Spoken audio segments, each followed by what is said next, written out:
নমস্কার বন্ধুরা, আজকে নিয়ে এলাম একটা দারুণ রেসিপি। তোমরা দেখলে অবাক হয়ে যাবে। অনেকেই হয়তো পছন্দ করো, আবার অনেকেই পছন্দ করো না। দেখতে পাচ্ছ গিলেমেটে আজকে নিয়ে এসছে আমাদের, মাংস নয় গিলেমেটে। তো গিলেমেটের তরকারি রান্না হবে। তো দেখুন, এখানে কিছু করার নেই, মশলাগুলো আপনাদের আগে দেখিয়ে দিয়েছি। তো এখানে দেখুন মশলা কষিয়ে নিয়েছি, আর মাংসটা এই সুন্দর করে কষিয়ে নিচ্ছি। তো কেমন হচ্ছে রান্নাটা অবশ্যই জানাবে। আর এতে প্রচণ্ড তেল, আমি অবশ্য এটা পছন্দ করি না। কে কে পছন্দ করো অবশ্যই জানাবে। আমি শুধু মেটেটাই খেতে পছন্দ করি, এগুলো পছন্দ করি না অতটা। তো দেখুন, মানে তেল তো প্রচণ্ড, দেখবেন শুধু তেল আর তেল।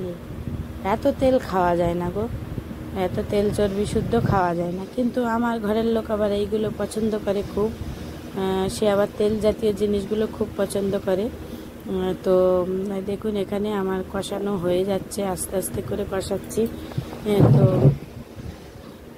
রান্নাটা প্রায় কমপ্লিট হয়ে যাচ্ছে। একটু চেক করে নিচ্ছি যে আলুটা সেদ্ধ হয়েছে কিনা। দেখুন, একটু হালকা জল দিয়েছি, কারণ তেলটা প্রচণ্ড বেশি, তো তাই জন্য একটুখানি হালকা জল না দিলে কেমন যেন হয়ে যায়। মানে এত তেল ভালো লাগে না খেতে। কে কে এইসব খেতে পছন্দ করো? অবশ্য আমাদের প্রতি রবিবারেই মাংস হয়, তাই জন্য মানে প্রতি সময় তো সলিড মাংসই হয় বেশি। তাই উনি আবার একটু এটা পছন্দ করে, তাই জন্য আমি বললাম ঠিক আছে, এই সপ্তাহটাই তাহলে ওটাই নিয়ে আসা হোক। তো এটা নিয়ে এসেছে, তো রান্না করে দিচ্ছি। সবাই ভালো থাকবেন, সুস্থ থাকবেন। আর আপনারা কেউ আমার ভিডিও দেখছেন না শেষ অবধি, সেটা আমি বুঝতে পারছি।